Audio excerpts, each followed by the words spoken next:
Áno? Ahoj. Nie je tu Rachel, som jej sestra. Pane Bože, Jill! Pane Bože, Rachel!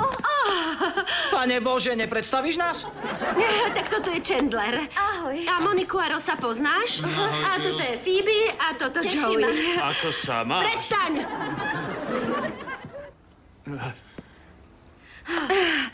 Zlatko, ako to, že si tu?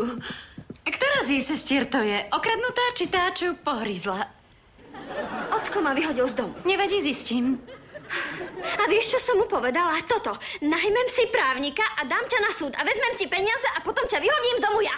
Ale a čo ti povedal? Že mi nezaplatí právnika. A vraj mám ísť sem a naučiť sa niečo o hodnote peňazí od jedinej céry, na ktorú je pyšný. Počuli ste to? Je na mňa pyšný. On je na mňa pyšný.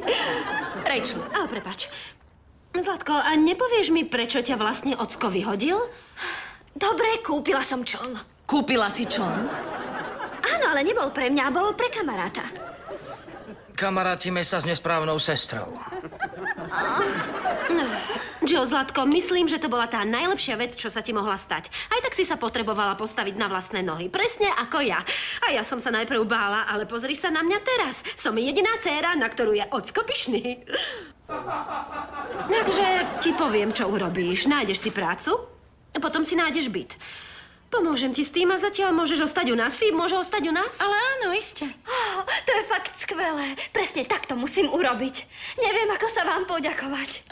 Milujem auta.